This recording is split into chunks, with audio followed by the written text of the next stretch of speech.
आप लोगों को स्वतंत्रता दिवस की हार्दिक शुभकामनाएं। आज मैं चाहता हूं कि स्वतंत्रता दिलाने वाले महापुरुषों के विचारों की कसौटी पर स्वतंत्रता को समझें। तिरंगा उठाना गर्व का विषय है, लेकिन जब हम तिरंगा उठा रहे होते हैं तो सिर्फ अपने स्वतंत्रता की घोषणा नहीं करते, हम घोषणा करते हैं भेदभाव से मुक्त होने का। ऊंच नीच, अमीरी गरीबी, स्त्री पुरुष, अगड़ा पिछड़ा, दलित आदिवासी सबके बराबरी का, अपने मौलिक अधिकारों का। और इसी के साथ हम उद्घोष कर रहे होते हैं अपने महापुरुषों के विचारों का, जिनकी परिकल्पनाओं पर देश की बुनावट तैयार हुई और विरासत में हमें मिली। तिरंगा हमारे अधिकारों का सिंबल है। तिरंगा प्रेरणा है स्वतंत्रता के लिए लगातार संघर्ष करने का। स्वतंत्रता के लिए लगातार संघर्ष करने का मतलब है जो लोकतंत्र हमें विरासत में मिला उससे कोई छेड़छाड़ न कर पाए। लोकतंत्र को सुरक्षित रखने के लिए हमारे महापुरुषों ने हमें ताकत दिया है हमारे वोट का।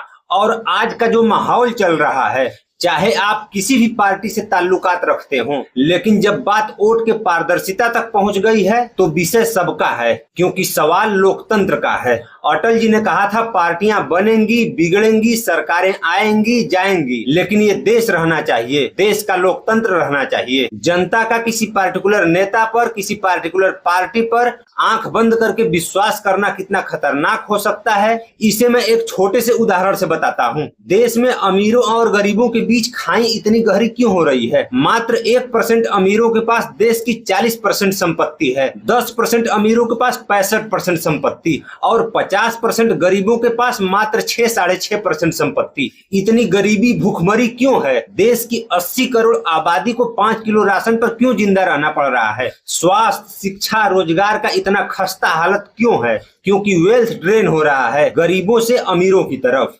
जैसे अंग्रेज भारत से संपत्ति लूटकर ब्रिटेन ले जाते थे, उसी प्रकार आज का सिस्टम गरीबों की संपत्ति लूटकर अमीरों की तिजोरी भर रहा है। ऐसा क्यों है? क्योंकि हम आंख बंद करके सरकारों पर भरोसा करने लग गए हैं, सरकारों से हिसाब मांगना भूल गए हैं, अपने अधिकारों के लिए संघर्ष करना भूल गए हैं। और सरकार क्या कर रही है? अमीरों के पक्ष में नीतियां बना रही है ताकि उनको ज्यादा मुनाफा हो। हर सेक्टर में जी तोड़ करप्शन चल रहा है। करप्शन से किसका हक छीना जा रहा है? गरीबों का। इसका सरकार को क्या लाभ मिलता है? चुनाव में हजारों लाख करोड़ का चंदा। भाई पूरे सिस्टम को अपने हिसाब से नचाना है, मीडिया को खरीदना है, एडवर्टाइजमेंट के लिए हजारों करोड़ रुपए खर्च करना है, तो ये पैसा कहां से आता है? गरीबों का लूटा हुआ ही तो पैसा है। इसलिए आज अगर तिरंगा उठा रहे हैं तो उसके माध्यम से अपने अधिकार, अपने हक और अपने लोकतंत्र की सुरक्षा का उद्घोष करिए। राष्ट्रपिता महात्मा गांधी ने कहा है स्वतंत्रता एक अवस्था नहीं है, यह एक कार्य है, यह निरंतर संघर्ष है।